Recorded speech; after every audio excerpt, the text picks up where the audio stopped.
बिहार की सियासत में लालू यादव ने कल बहुत बड़ा ऐलान किया, जहां पर उन्होंने तेजस्वी यादव को अगला सीएम बनने के दावेदार की जो एक चर्चा हो रही थी उस पर साफ तौर पर कह दिया कि तेजस्वी ही सीएम बनेंगे। बिहार के भविष्य को संवारने का काम तेजस्वी करेंगे।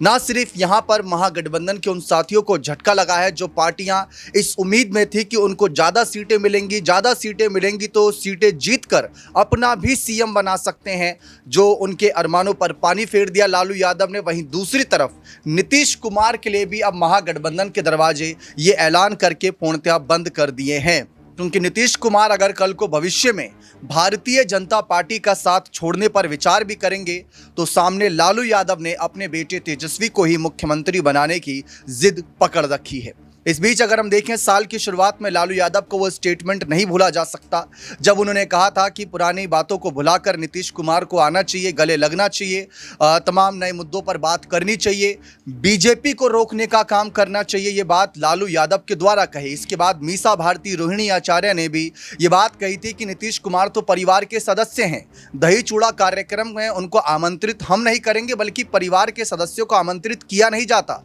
वो अपनी मर्जी से आते हैं। तो नीतीश कुमार को लेकर तमाम बातें रखी जा रही हैं। इस बीच एनडीए में सीट शेयरिंग का क्या फॉर्मूला रहेगा, इस पर बहुत बड़ी तकरार छिड़ी हुई है।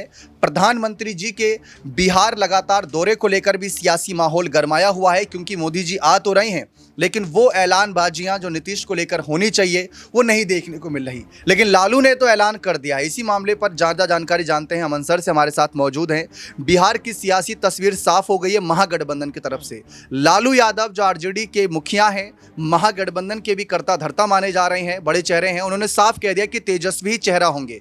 लेकिन एनडीए दल अभी तक नीतीश को लेकर ऐसा कोई ऐलान क्यों नहीं कर पा रहा है? देखिए, बिल्कुल दीपक, और शुरुआत से ये लग रहा था कि इंडिया की तरफ से, इंडिया गठबंधन की तरफ से लगभग ये फाइनल मान के चला जा रहा था तेजस्वी यादव ही मुख्यमंत्री पद का चेहरा होंगे। लेकिन बीच में आपने देखा कांग्रेस पार्टी ने एक अलग तरह का सुर इख्तियार किया। वहीं ऐसा लगा कि जो बाकी पार्टियां, जिसमें जो मुकेश सहनी की पार्टी है, वो भी ये बात कहते हुए दिखाई पड़े कि भाई हम उप मुख्यमंत्री बनेंगे अगर सरकार आती है। यानी कि अलग अलग रुख इख्तियार करते हुए नजर आए, लेकिन मुख्यमंत्री पद को लेकर कोई जोरदार तरीके से बहस इंडिया गठबंधन में दिखाई नहीं पड़ी। और कल जब लालू यादव ने ये ऐलान किया कि भाई तेजस्वी यादव ही इंडिया गठबंधन का चेहरा होंगे मुख्यमंत्री पद का, तो देखिए उसके बाद भी कोई हलचल इंडिया गठबंधन में मचती हुई नजर नहीं आ रही। वहीं अगर एनडीए की बात करें दीपक, तो एनडीए में लगातार हर एक दल अपना मुख्यमंत्री चेहरा अनाउंस करता हुआ दिखाई पड़ता है। आप मांझी का जिक्र कर सकते हैं, जो पूर्व मुख्यमंत्री रह चुके हैं, वो भी ये बात कहते हैं कि अगर हमारे पास 20 से 25 सीटें आ जाएं तो हमारी पार्टी से मुख्यमंत्री होगा।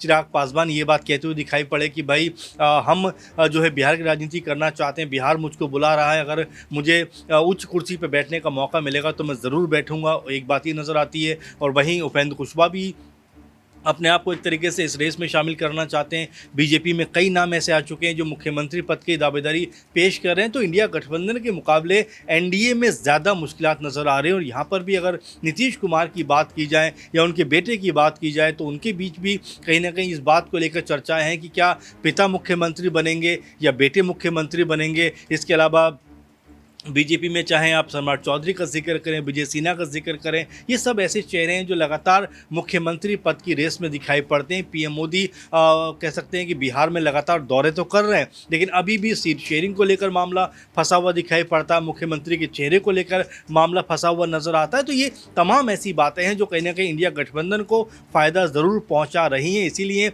लालू यादव ने मौका देखकर तेजस्वी यादव के नाम पर मोहर लगाते हुए कहीं ना कहीं एनडीए को दबाव में लाने का कहीं ना कहीं प्रयास किया कि भाई देखिए हमारी तरफ से तो चेहरा क्लियर है, लेकिन आपकी तरफ से कोई भी नाम अभी तक फाइनल नहीं हो पा रहा है। कल एक बहुत बड़ी खबर सामने आती है कि तेजस्वी की आवाज से कुछ ही दूरी पर गोली चलाई गई, हवा में फायरिंग की गई, फिर उसके बाद खबरें आई, लूटपाट की कुछ खबरें थी।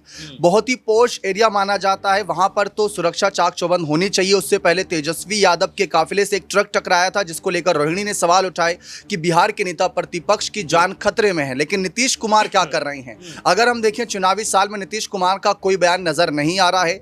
बड़ी बैठकें होती है तो 5-10 मिनट के लिए मौजूद होते हैं या बैठक में जाते ही नहीं हैं। यहाँ तक कि अपने बेटे निशांत को लेकर भी कोई औपचारिक ऐलान कि वो राजनीति में आएंगे या नहीं आएंगे इस पर भी कुछ नहीं कह रहे। नीतीश की क्या आप इसे खामोशी देख रहे हैं या स्वास्थ्य कारणों की वजह से अब उनका मुख्यमंत्री पद से हटना तय है? देखिए दीपक, ऐसे वक्त में जब चुनाव बहुत नज़दीक होता है, तमाम दल रणनीति बना रहे हैं, समीकरण बना रहे हैं, मुख्यमंत्री का खामोश हो जाना या बहुत नपातुला बोलना या बहुत कम बोलना या ना के बराबर नजर आना कहीं ना कहीं सवाल जरूर खड़े करता है। आपने देखा प्रशांत किशोर ने यही बात कही कि नीतीश कुमार जिस स्थिति से गुजर रहे हैं वो कोई ऐसा लगता नहीं कि मुख्यमंत्री की रेस में कहीं भी नजर आने वाले हैं, क्योंकि उनका मानसिक स्थिति उतनी बेहतर नजर नहीं आती। और कई लोग इस बात को लेकर भी कह रहे हैं कि देखिए नीतीश कुमार जिस तरह से पहले एकदम चुस्त दुरुस्त नजर आते थे, कहीं ना कहीं उसमें कमी है नजर आती है। आप देखें मंच पर जिस तरह से चाहे राष्ट्रीय गान का मौका हो वहाँ पर हरकतें करते हुए नजर आते हैं, चाहे अधिकारी उनको गमला देते हुए नजर आए, उनके ऊपर सर के ऊपर गमला रखते हुए नजर आते हैं, या इसके अलावा बहुत सारे स्टेटमेंट ऐसे नजर आते हैं जो बहुत कह सकते हैं मजबूत दिखाई नहीं पड़ते, क्योंकि नीतीश कुमार बिहार की राजनीति के सबसे मजबूत स्तंभों में से एक हैं। 20 साल से लगातार मुख्यमंत्री हैं। एक तरीके देखा जाए कि चाहे बीजेपी के पास अधिक सीटें हों, चाहे आरजेडी के पास अधिक सीटें हों, लेकिन मुख्यमंत्री का जो तमगा है वो नीतीश कुमार को ही मिलता हुआ नजर आता है। लेकिन इस बीच जिस तरह से वो बहुत ज़्यादा कह सकते हैं एक्टिव दिखाई नहीं पड़ रहे हैं, उसमें संदेह ये नज़र आता है कि क्या वाकई में बीजेपी ही उनको साइडलाइन करने वाली, इसीलिए उनके बेटे निशांत का नाम निकल कर सामने आ रहे हैं। यानी कि नीतीश कुमार को लेकर जो चर्चा होनी चाहिए थी वो चर्चा ना होकर उनके स्वास्थ्य को लेकर चर्चा हो रही है, जिससे ऐसा लगता है कहीं ना कहीं बीजेपी और कह सकते हैं जेडीयू और प्लस एनडीए जो है कहीं ना कहीं दबाव में अपने आप को महसूस कर रहा है। सर्वे आए थे जिसमें बताया गया था कि एनडीए दल अगर आज चुनाव होते हैं तो 110 से 115 सीटों पर सिमट सकती है। पूरे एनडीए दल की बात कर रहा हूं मैं, और महागठबंधन 122 से 130 सीटों तक, यानी जो एक बहुमत का आंकड़ा होता है 243 में से 122 का, उसको टच कर रही है। उसको आप कैसे देखते हैं? देखिए जाहिर बात है, क्योंकि इसमें सिर्फ सरकार आने की बात नहीं, बल्कि जब मुख्यमंत्री पद को लेकर बातें हो रही थी,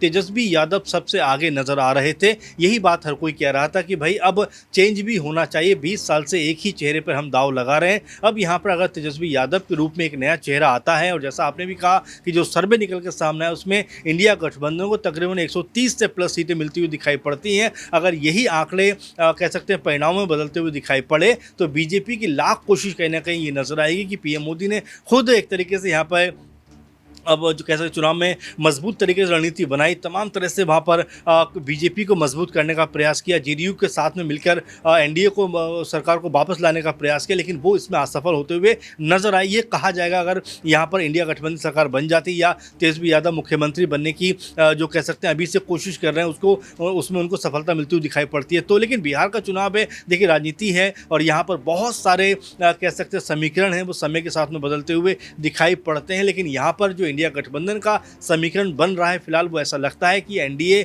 बीजेपी और जेडीयू के ऊपर भारी पड़ता हुआ दिखाई पड़ रहा है। साफ है बिहार की सियासी तस्वीर तब और बदलेगी जब प्रधानमंत्री आज बिहार में कुछ बड़े ऐलान करेंगे। इंतजार हर किसी को रहेगा कि उनके ऐलान क्या रहेंगे, और साथ ही साथ लालू यादव क्या अपने वादे पर अडिग रहेंगे, या नीतीश कुमार अगर भविष्य में पलटी मारना चाहेंगे तो उनके लिए क्या अभी भी महागठबंधन के दरवाजे खुले हैं, सीएम पद की दावेदारी का ऑप्शन खुला है या नहीं, ये देखना दिलचस्प रहेगा। बने रहें चैनल के साथ, बहुत बहुत शुक्रिया।